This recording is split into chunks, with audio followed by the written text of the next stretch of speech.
Pare, el dolor no calia, ni les agulles punitives, ni el xerric de les dents en vida, ni la suor freda, ni el tumor fosfòric, ni la nafra que va extenent-se com un llac nocturn. El que volia sentir dels nostres llavis t'ho hauríem dit millor, sense sendots. La teva casa lluny l'hauríem trobat, també, només pujant. La llum de la finestra eterna, rere la qual llegeixes desvetllat per esperar-nos el llibre dels nascuts, era prou resplendent dalt del turó i la nit, perquè no ens desviéssim mai i t'arribéssim al cercle magnànim del sopar, amb la puntualitat exacta de la mort. No, pare, el dolor no calia.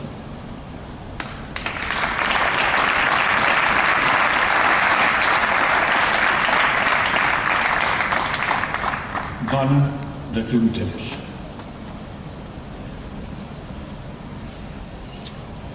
Dona d'aquí un temps, després de tu i de mi i de les flors marcides, què en serà d'aquest dormitori on ens hem estimat?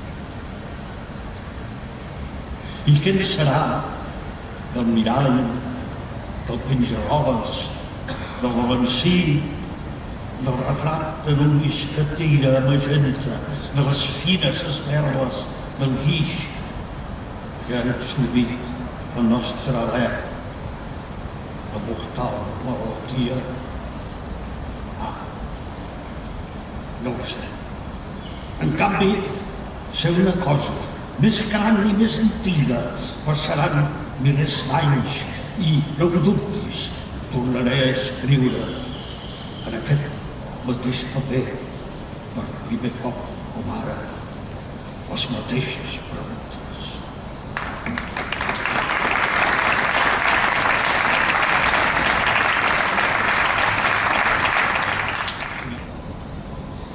Com m'agrada escriure en una llengua que diuen que es mor. Quina sensació de pau i alleujament portar-la de baixada cap als aiguaneixos, obaga, entrecuix, la santa dona de les primeres paraules. S'obria els ulls, el sexe, i jo obria els ulls i vaig llegir per les parets sagnants això, parlaré. I ara dic, ara que ho sé tot, de l'amor i dels lladres, com més fonda la mort, més el cor de la terra.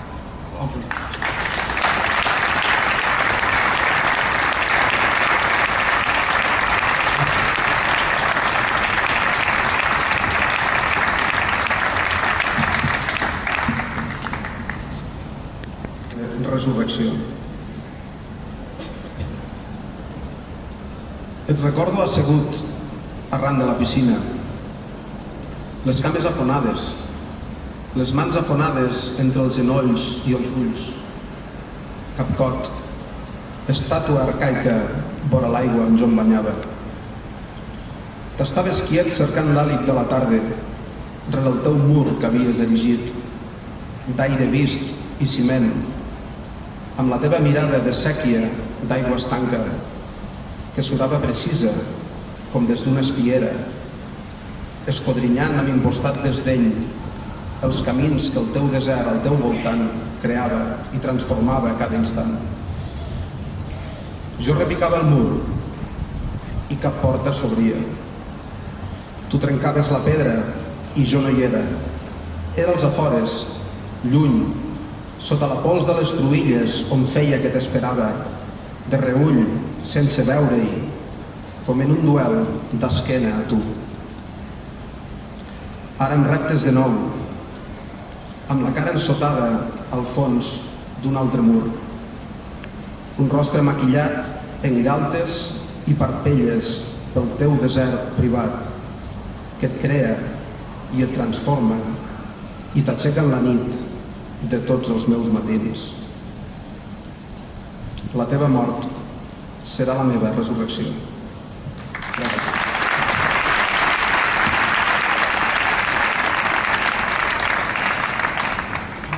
El penúltim poema que he escrit, la tardor passada, perquè jo quan escric més de 2 poemes l'any ja em fa por.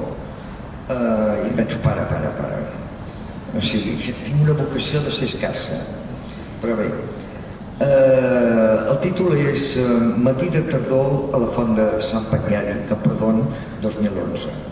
Jo freqüento molt Camprodon, m'agrada moltíssim, i bé, si quan es publiqui aquestes coses aconseguiré a tothom que primer, i no té res a veure, llegeixin Les muntanyes del Maragall, que Les muntanyes del Maragall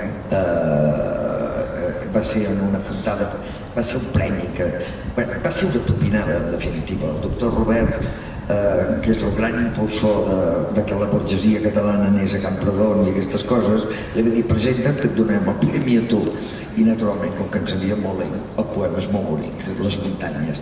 I naturalment, a la font de Sant Patriari hi ha un tros de poema en pedra, allà, que fa molt bonic, i a més està a costat del que es diu la roureda de Can Pascal. Ho dic perquè comprendrem més alguna cosa que dic el poema, però sobretot, com que m'he dedicat durant força anys al tema aquest de l'exili, naturalment, jo quan estic a la font de Sant Patriari el que veig és el Coll d'Ares, que és on va travessar, sobretot els que eren militars, el 39 van travessar per allà i va ser molt dramàtic. A prop també hi ha el Coll Pregón, tot això ho he fet a peu, perquè m'agrada també conèixer els llocs dels quals parlo.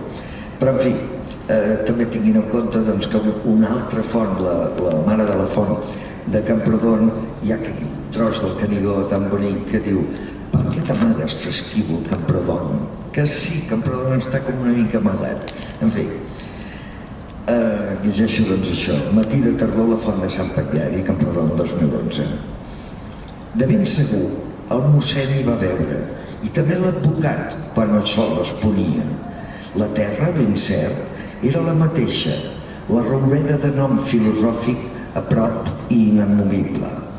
Em va semblar que les pedres ens miraven benèvoles i que les vaques es caguejaven a tall de record d'homenatge. La brutícia de plàstic, però, era tan nova com les roderes deixades per un 4x4. I no vam veure aigua, ni vam amistançar-nos en núvols. L'ocre, però, era el mateix, llum filtrada per brancatges i fulles. El soroll de l'aigua que no bevia em feia pensar en d'altres temps que ni el mossèn, ni l'advocat, ni el metge d'anomenada coneixien. Prop hi havia hagut derrota, i temor, i fam, i paura, i estiuejants absents, i polítics i soldats que fugien. L'aigua, però, bloqueava com abans, com sempre, i apaivaгаria tota set, si tardoralment la volien.